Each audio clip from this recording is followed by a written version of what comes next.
말씀 볼까요? 오늘 우리에게 주실 하나님의 말씀은 사도행전 2장 1절부터 4절까지입니다. 사도행전 2장 1절부터 4절까지 말씀.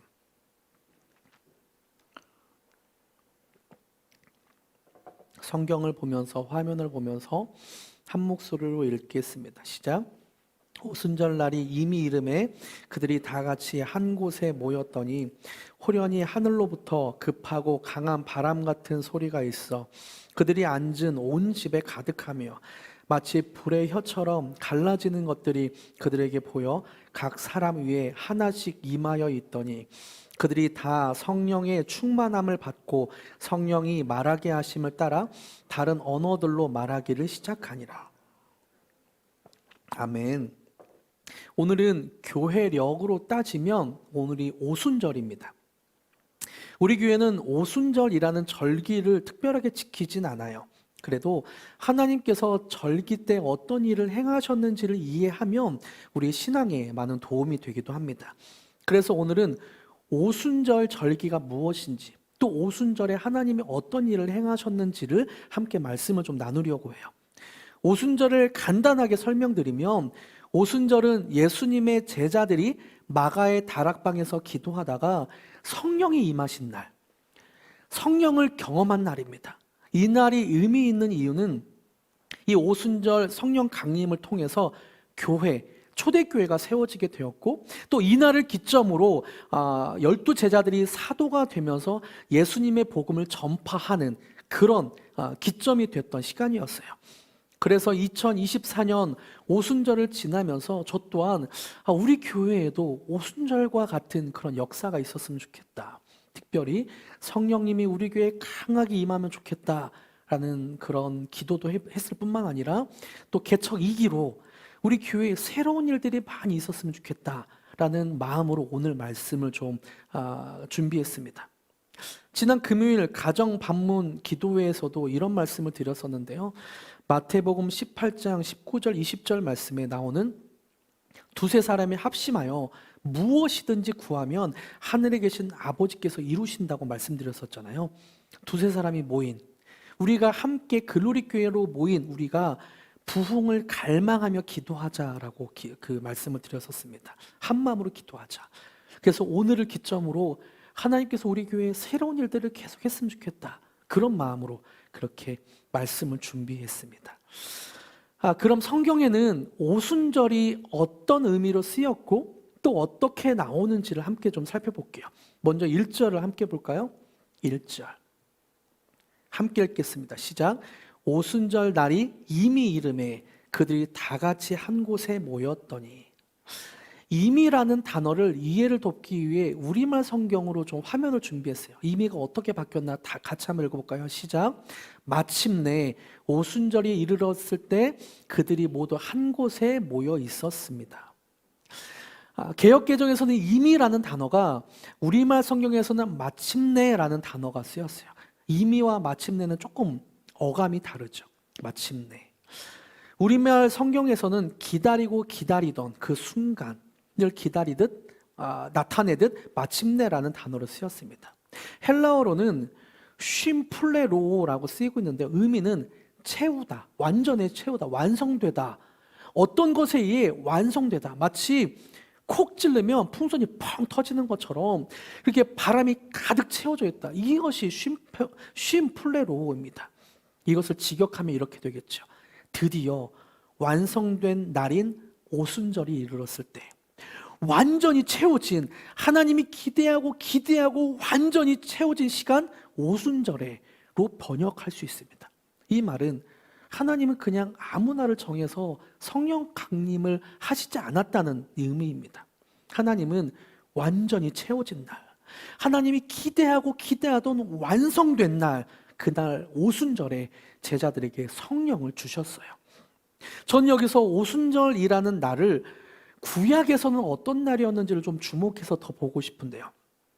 이스라엘의 오순절은 밀과 보리, 곡식 추수를 마치고 포도, 올리브, 대추야자 등의 여름 과일을 처음 수확하는 때가 오순절입니다.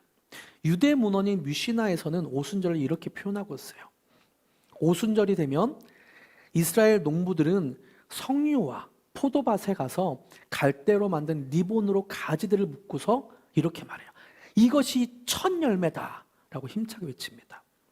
그래서 오순절은 추수곡식이 끝나고 과일이 이제 첫 열매로 맺혀지는 그날이 바로 오순절이라는 거죠. 오늘이 끝나고 새롭게 시작되는 날.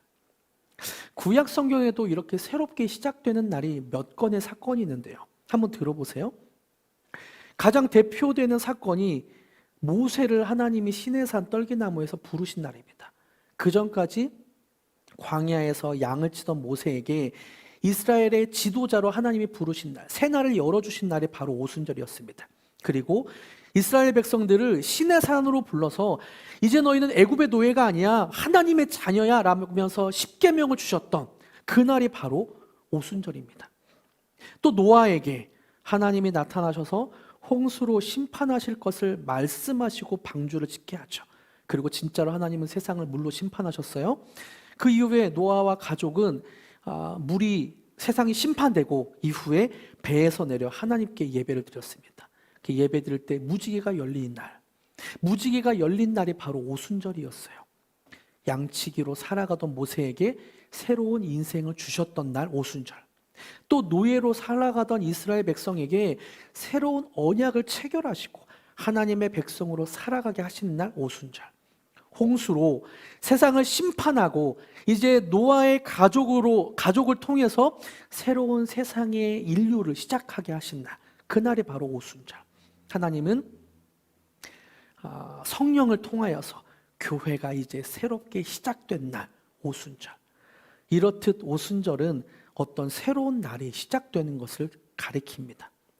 오늘 우리가 읽은 본문도 유월절에 일어난 예수님의 십자가 죽음과 초실절에 일어난 잠자던 자들의 첫 열매로 부활하신 초실절 이후에 오순절에 새로운 시대를 여는 성령 강림이 일어나게 되는 거죠.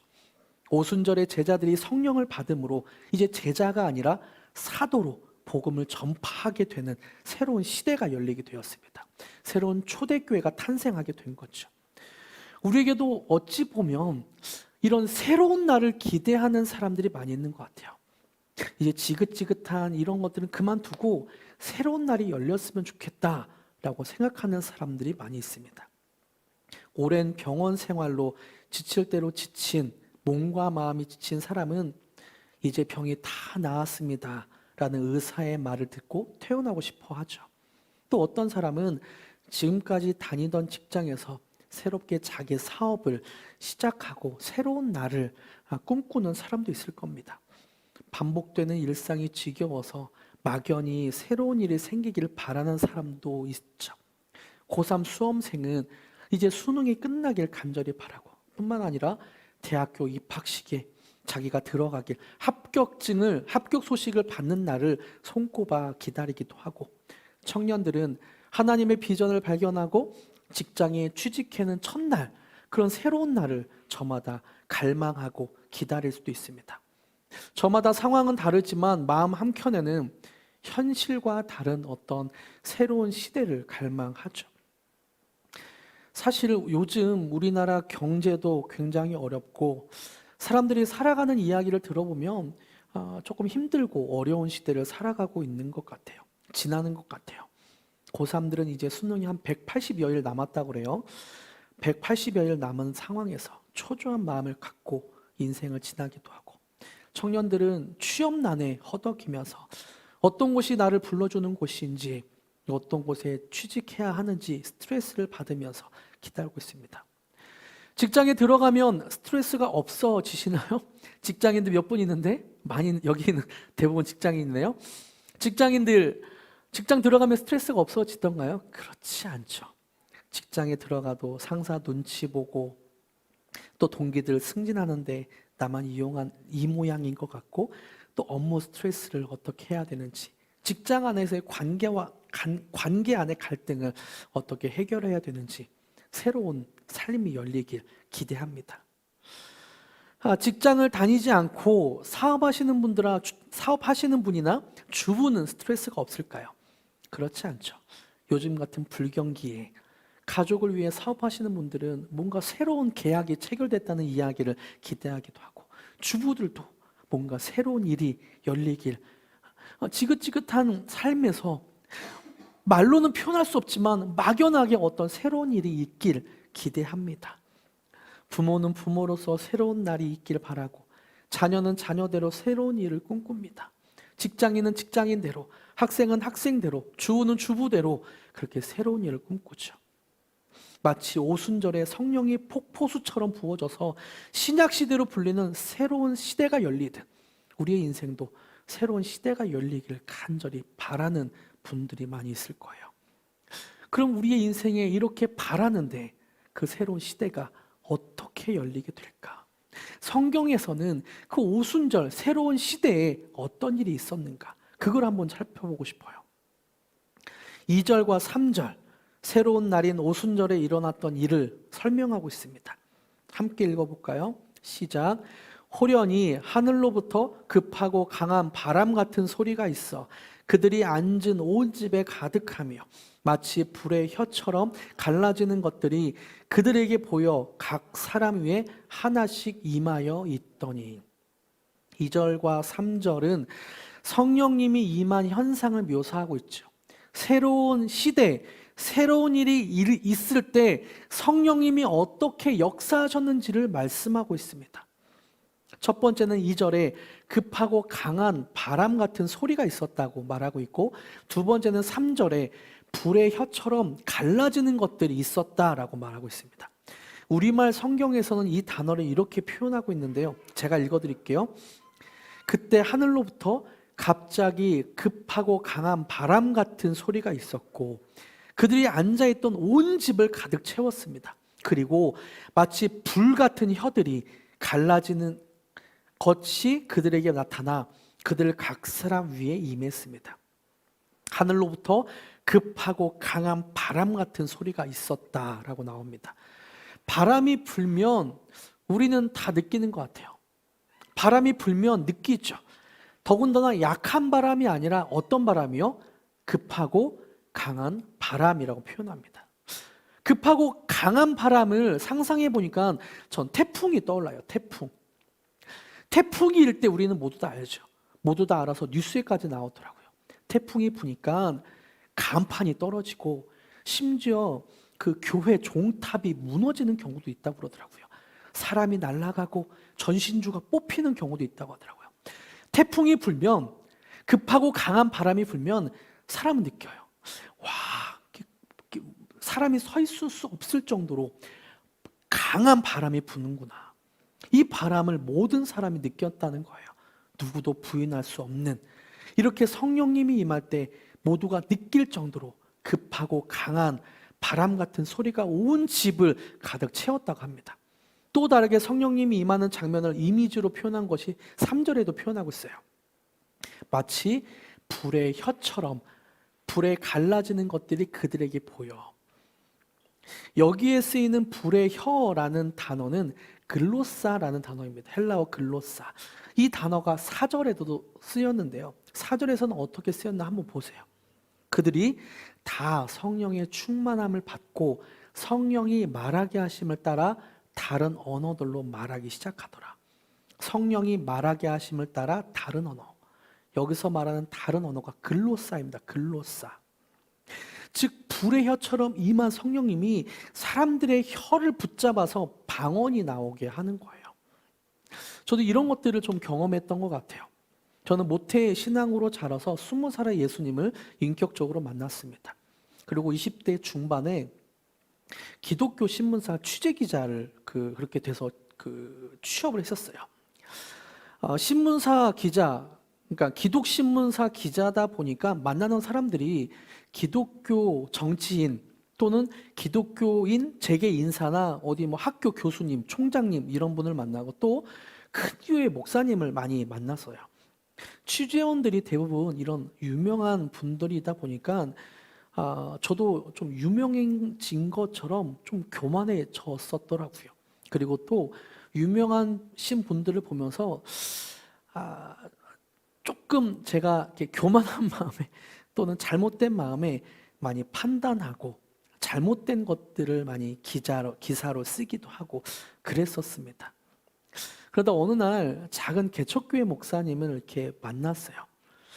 아무래도 그 당시의 모습이 교만한 모습이고, 목사님이나 취재원을 만나면 이 사람이 앞에서는 이렇게 말하고 뒤에서 구린 게 없나?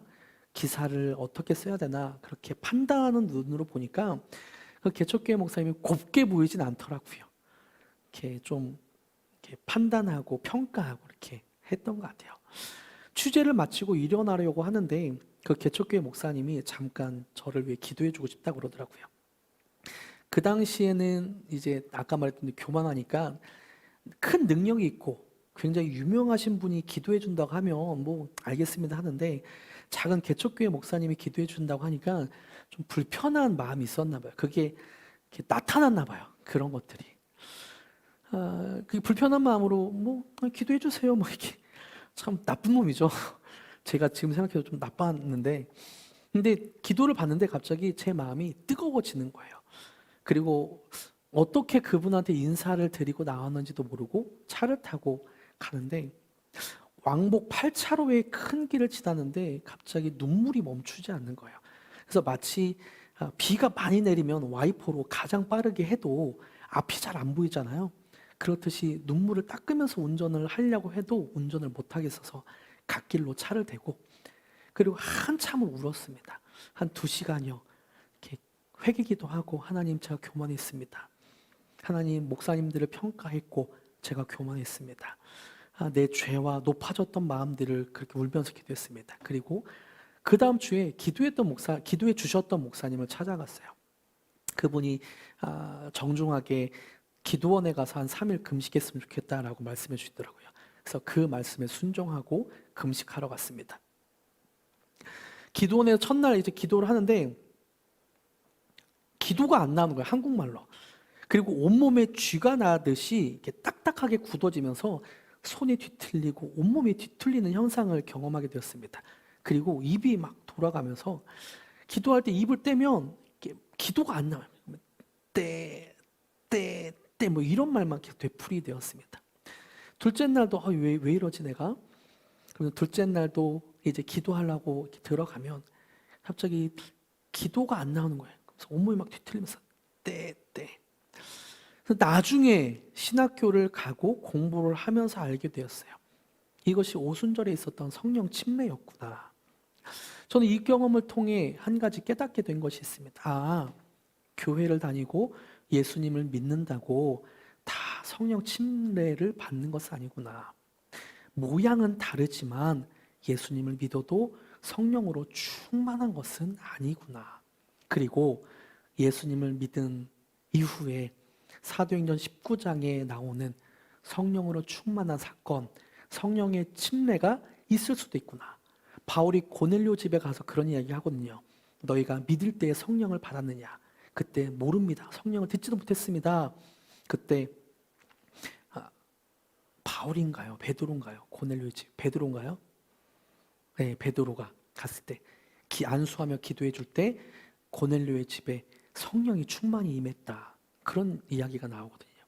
그러니까 교회를 다니고 예수님을 믿는다고 성령님을 경험하는 것 같지는 않습니다.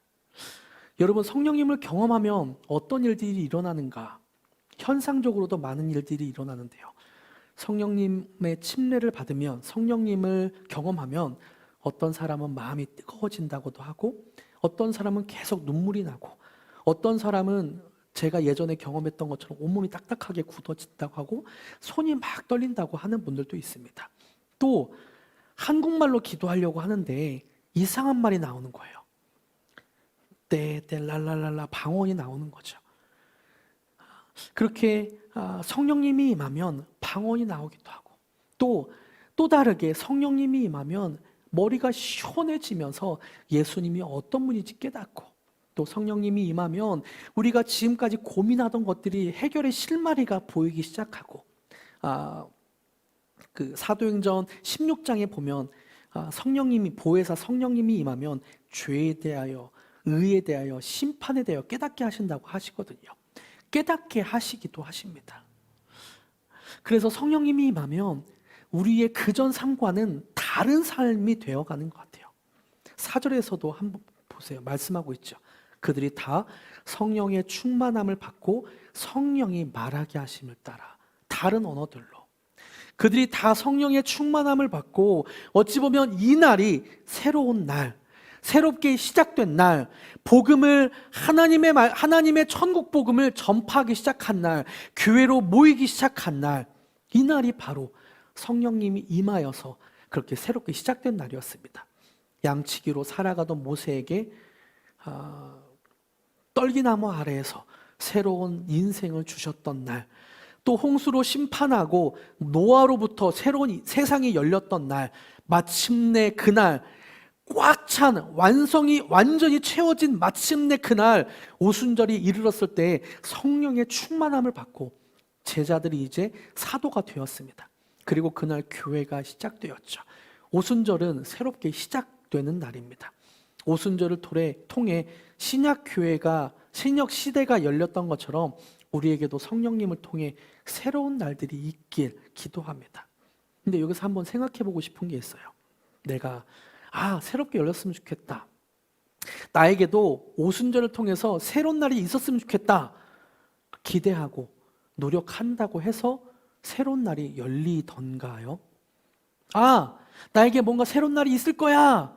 이렇게 막연하게 기대한다고 해서 새로운 날이 열리던가요? 어떤 분에게는 이런 새로운 날을 꿈꾸는 것이 버거운 일일 수도 있을 것 같아요. 우리가 살아가는 세상은 새로운 것을 기대하기가, 새로운 것을 소망하기가 쉽지 않은 세상인 것 같습니다. 새로운 것을 시작하기도 주저되고 두렵기까지 한 그런 세상이에요. 우리가 살아가는 세상을 한번 잘 살펴보세요. 우리가 살아가는 세상은 한번 넘어지거나 실수하면 끝인 세상입니다. 인생의 낙오자가 되거나 잘못 판단하면 그 잘못 판단했던 것 때문에 앞으로의 수많은 어떤 대가 지불을 해야 되는, 고등학생이 대학교를 한번 실수하면, 수능을 한번 실수하면 그것을 책임져야 되는 그런 세상인 것 같고, 한번 사업에 실패하면 인생이 끝인 것 같은 그런 세상을 우리는 살아가고 있죠.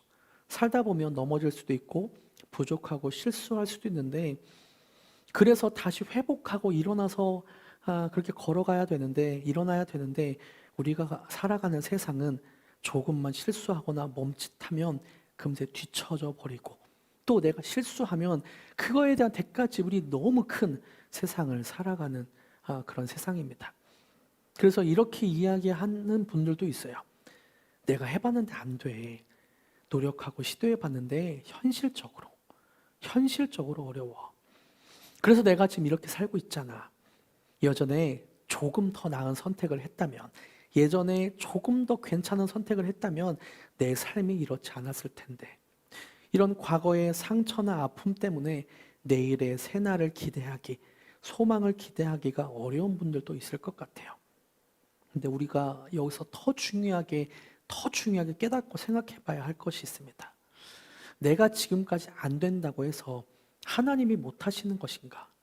우리 인생에 아직 실현되지 않았다고 해서 세상에 존재하지 않는 것인가? 지금까지 내가 못했다고 해서 앞으로도 하나님이 못 하시는 것인가? 내가 못한다고 해서 하나님도 못하는 것인가? 이 부분은 한번 좀 중요하게 생각해 보고 싶습니다. 우리에게 필요한 것은 내 노력이나 힘, 예전에 하지 못했던 의지, 어떤 큰 노력이 아니라 하나님이 열어주시는 새로운 날입니다. 우리 인생의 새날은 성령님이 열어주시면 가능해요. 새로운 일은 성령님의 능력으로 가능합니다. 내 힘이나 내 노력이나 내 의지가 아니라 성령님을 통해서만 새로운 날이 가능합니다. 내 힘으로는 새 일을 하려고 하니까 두려운 거죠. 내 노력과 내 의지로 새로운 것을, 어떤 걸 꿈꾸니까 두려운 거죠. 하지만 실수하지 않으시는 하나님, 우리를 도우시는 하나님, 우리의 가장 좋으신 good father, 너무나 좋으신 아버지 하나님, 그 아버지 하나님이 우리에게 새 날을 열어주시면 가능합니다. 그래서 이 새로운 날은 우리의 힘으로 무언가 새로운 일을 계획하는 날이 아니에요. 우리의 의지를 내서 결단하는 날이 아닙니다. 성령님이 우리를 붙드셔서 새로운 역사를 써가시는 날, 이것이 새로운 날이라는 거예요. 그래서 우리에게는 새로운 날이 필요할 때 마침내 성령으로 충만해지는 일이 필요합니다. 마침내 성령으로 충만해지는 일. 여러분, 새로운 날을 꿈꾸십니까? 그럼 성령으로 충만해지십시오. 성령을 경험하십시오. 성령으로 날마다 충만해지십시오. 그리고 성령으로 새롭게 열려지는 그 날을, 새로운 역사를 기대하십시오. 제가 선포할 때 아멘 해주시면 감사하겠습니다. 성령님을 통해 지친 영혼들에게 새로운 힘이 있을지어다. 성령님을 통해 하나님의 능력이 임할지어다. 예수님, 성령님을 통해 새날이 우리에게 열릴지어다. 아멘. 말씀을 맺겠습니다. 오늘은 좋으신 성령님이라는 제목으로 말씀을 나누었습니다. 저는 오늘 우리에게 성령의 충만함이 있길 간절히 소망합니다. 좋으신 성령님이 우리에게 새로운 역사를 써가시는 그 날이 있길 간절히 소망해요. 사도행전 19장 6절에 보니까 성령님을 헬라어로 푸뉴마라고 쓰고 있더라고요. 푸뉴마. 이 푸뉴마라는 단어를 예수님도 사용하셨는데요. 요한복음에서 예수님이 사용하셨습니다. 20장 22절 함께 읽어볼까요? 시작. 이 말씀을 하시고 그들이 향하사 숨을 내쉬며 이르시되 성령을 받으라. 여기서도 성령을 푸뉴마로 쓰고 있는데 뜻은 바람이 불다, 숨을 쉬다 라는 뜻입니다. 다시 말하면 예수님은 깊은 숨을 내쉬며 푸뉴마, 성령 내 숨을 받으라, 예수님은 말씀하신 것이죠. 그래서 저는 예수님의 깊은 숨을 우리가 받아들였으면 좋겠어요. 그들을 향하사 숨을 내쉬며 이르시되 푸뉴마 하시는 예수님의 그 숨을 우리가 깊이 들으셨으면 좋겠습니다. 그래서 성령으로 충만한, 예수님의 숨으로 충만한 우리가 되었으면 좋겠어요. 그러면 마침내 완전히 채워진 날, 가득 채워진 날 오순절에 우리에게 새로운 역사가 일어날 줄 믿습니다. 우리 교회에도 이렇게 푸뉴마 하시는 그 예수님의 숨을 들이쉬고 마침내 새로운 날이, 우리에게 새 날이 열릴 줄 믿습니다. 함께 그렇게 빈들의 마른 풀 가치를 찬양하시면서 예수님의 숨을 받아들이십시다. 그리고 예수님의 숨을 통하여서 우리에게 새 날을 열어주시옵소서. 함께 기도하며 찬양합시다. 빈들의 마른 풀같이 시들은 나의 영혼, 주님의 허락한 성령 간절히 기다리네. 가물어 메마른 땅에 단비를 내리시듯 성령의 단비를 부어 새 생명 주. 반가운 빗소리 들려, 반가운 빗소리 들려 산천이 춤을 추네. 봄비로 내리는 성령 내게도 주옵소서. 가물어 메마른 땅에 예수님의 숨을 들으시십시오. 시듯 성령의 단비를 부어 새 생명. 하늘 문 여소서, 하늘 문 여소서. 주의 뜻 이루게 성령님 오소서. 이 땅에 하늘 문 여소서, 하늘 문 여소서. 주의 뜻 이루게 성령님 오소서. 더 큰 소리로 찬양합니다. 철 따라 우로를 내려, 절 따라 우로를 내려 조목이 무성하니 갈급한 내 심령 위에 성령을 부으소서. 가물어 메마른 땅에 단비를 내리시듯 성령의 단비를 부어 새 생명. 하늘 문 여소서, 하늘 문 여소서. 주의 뜻 이루게 성령님 오소서. 이 땅에 하늘 문 여소서, 하늘 문 여소서.